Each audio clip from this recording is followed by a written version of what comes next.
everybody, it is Katie here, and it's time to talk about Shadowhunters episode 8. So this video is very late because I haven't had a chance to film a video for a couple of days, so I'm going to try and keep this quite short, just so it doesn't take me too long to edit, because I'd like to have this video uploaded by Monday. So let's start talking about episode 8. The first thing that stuck out to me in this episode was Clary and Simon. Yeah, that happened this week. I've said plenty of times before that I'm not a huge fan of their romantic relationship. I didn't enjoy it in the books, so I wasn't looking forward to it in the show. In this episode, Simon finally comes clean to Clary about his feelings for her. After that, Clary ends up kissing him. Now, it's been obvious that Simon has been secretly in love with Clary, but when it comes to Clary's feelings for Simon, I was a little bit more confused about it, because a lot of the reactions that she was having could easily just have been her missing her friend. Like how he's been getting closer with Maya.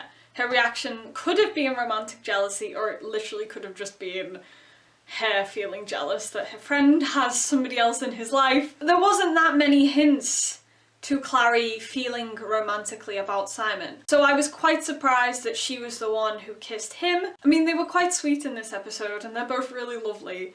And I always say that I love Kat and Alberto together, but I just don't want their romantic relationship. It's just that trope, isn't it, of having a best friend who's secretly in love. It's used so much now and I'm just bored of it. I'm a huge fan of platonic friendships and we don't pay them enough attention in the media. If it's between a boy and a girl, then it has to become romantic at some point. And it pisses me off no end, but yeah, that's a debate for another time. Don't get me started on that. But I was expecting it because it did happen in the books, and if they didn't do it in the show, you'd probably get people complaining that it's disrespecting the books.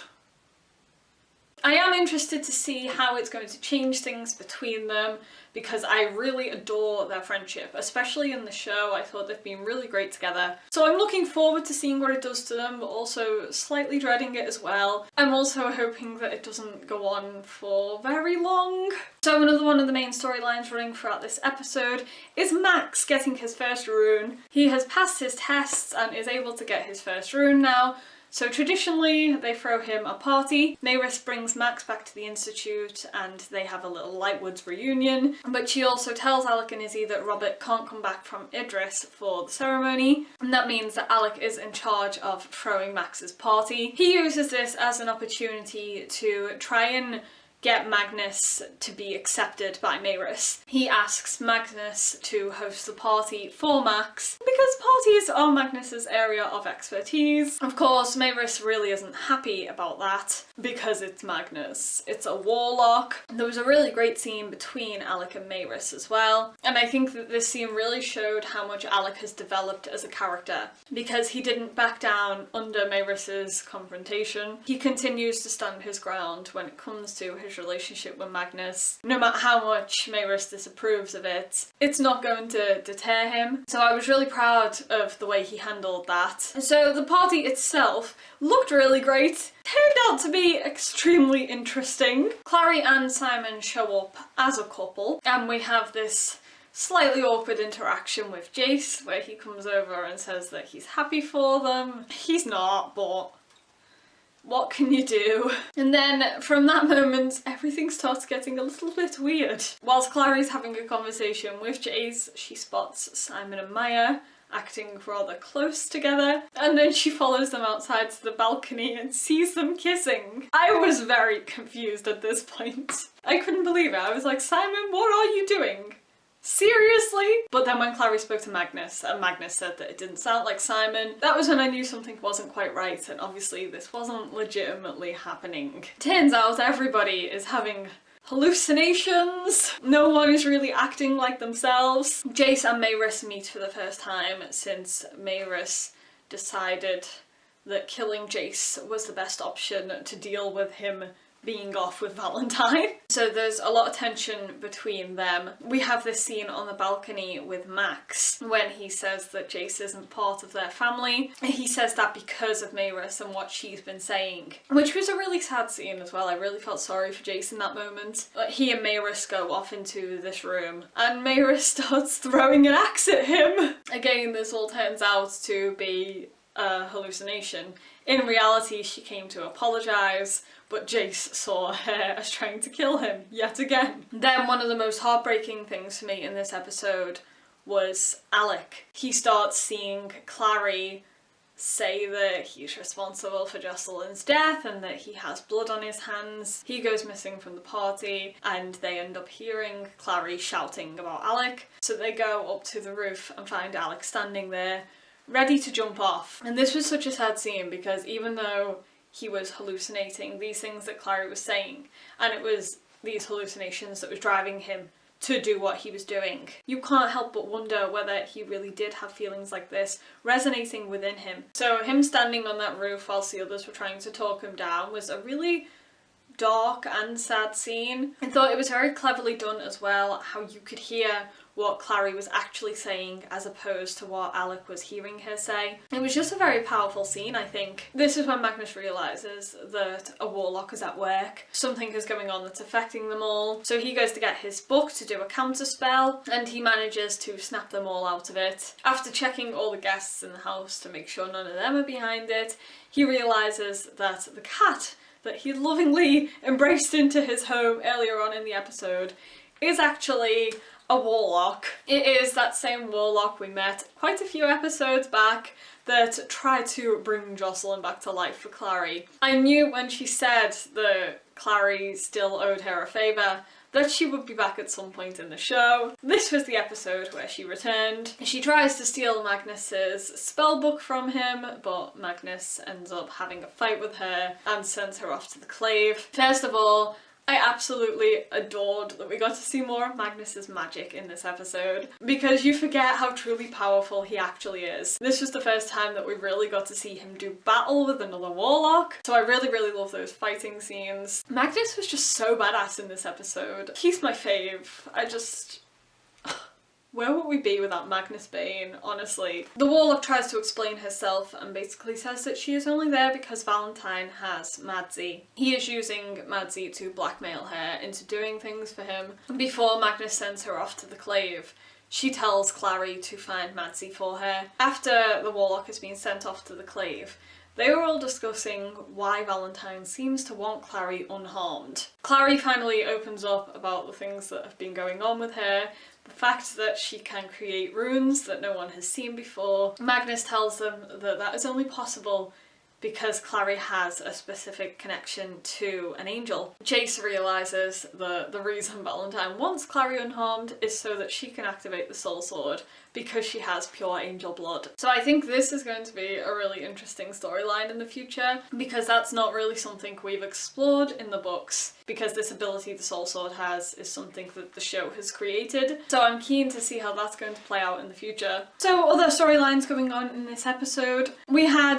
the continuation of Izzy's struggle with Yin Fen. At the start of the episode we saw her being surrounded by vampires, which is how her storyline finished off in the last episode. She wants venom from them, but obviously they're not going to play fair, so they start surrounding her. As they try to attack her, Raphael jumps in. Izzy actually manages to convince Raphael to bite her, and I really felt sorry for Raphael in this situation because he really didn't want to do it, but he also wanted to help Izzy. It was the way he looked up and asked God for forgiveness before he actually bit her that really got me as well. Even though he says that it's just a one-time thing, Izzy does go back to him for more later on in the episode. She ends up cutting herself in order to get him to bite her. This is definitely not like Izzy. You can tell that this is the drug's effect on her, because she wouldn't do anything like this normally. It's really unfair on Raphael for her to put him in this situation.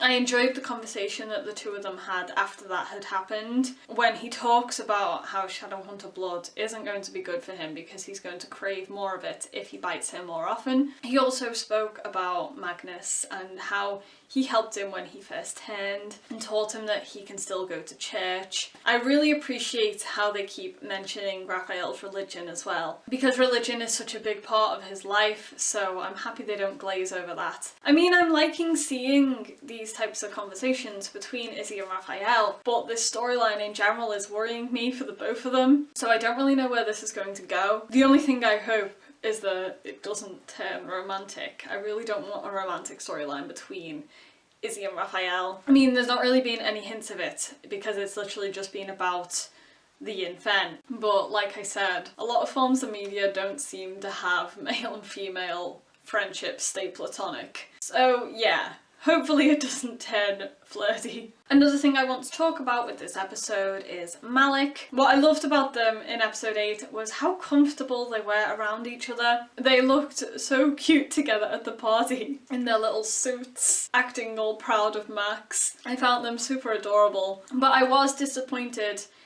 in the lack of reference to what happened last week, because we had a conversation between Magnus and Jace, which made it clear that Alec and Magnus did take their relationship further in the last episode. And Jace was saying that he knew because Alec's happier, and I think they made it pretty clear that Magnus is happy as well. But I thought that we were going to get shown more. I thought there was more to that storyline, because their story last week ended pretty abruptly. We didn't see any immediate aftermath to them taking that next step. And when I viewed the promo for this episode last week, the way it was edited seemed to hint that there was going to be some sort of issue, or at least they'd have a conversation about it. That didn't really happen. So I'm definitely disappointed in the lack of that this week. Because to be fair, last episode, I wasn't even 100% convinced that they had slept together, because when I saw the promo, I kind of thought it was hinting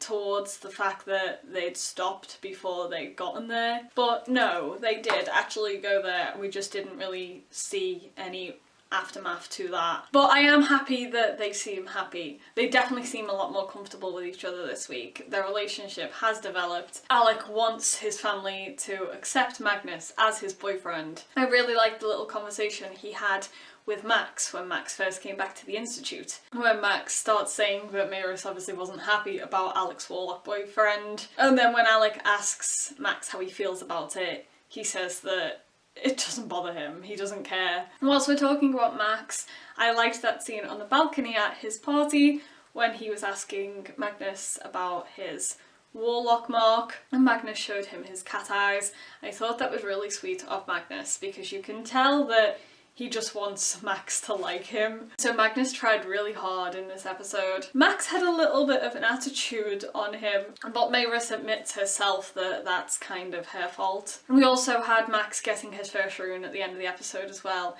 That was such a cute little ceremony. I am hoping that we get to see a lot more of Max. He's just so adorable, bless him. So one of the last things I want to talk about is Maris in this episode, because at the end of it, she ends up telling Alec and Jace about Robert. You can clearly see that she's getting upset when it comes to talking about Robert. So Alec just asks her if Robert is having an affair, and Jace and Alec discover that he is. I really adored this scene because it showed how vulnerable Maris actually is. Her walls came down in this scene, and you got to see a lot more emotion from her character that was genuine. And I really love how she asked Jason Alec not to tell Izzy because Izzy worships Robert. So they've done it differently from how it went down in the books. I'm glad we're finally getting to this storyline as well, because I'll admit I was actually preferring Robert to Maris in the show, especially in season 1. He just seemed a lot more chill and accepting, whereas Maris was always acting angry and just not nice. So I'm finally feeling sorry for Mayrus and seeing Robert for the true character that he is. So I'm very interested to see how this storyline is going to play out in the show as well. But I was just really happy that we got the chance to see this other side of Mayrus finally. So the very end of the episode was Valentine buying an ice cream for Madsy and saying that she's going to get along great with Clary. That was very sinister. I don't know why Valentine wants to keep Madsy, because even though he's using her as blackmail against the warlock that's been raising her, he seems interested in keeping her for some reason, and I don't know why. So yeah, that's quite chilling, and I'm interested to see what's going on there. So that's all I'm going to talk about in this episode. Like I said, I didn't want to blab on for too long. So yeah, if there are things that you want to talk about that I haven't mentioned in this video, then please feel free to discuss down in the comments. Let me know all your thoughts and feelings. Thank you guys so much for watching. I will see you next time. Bye!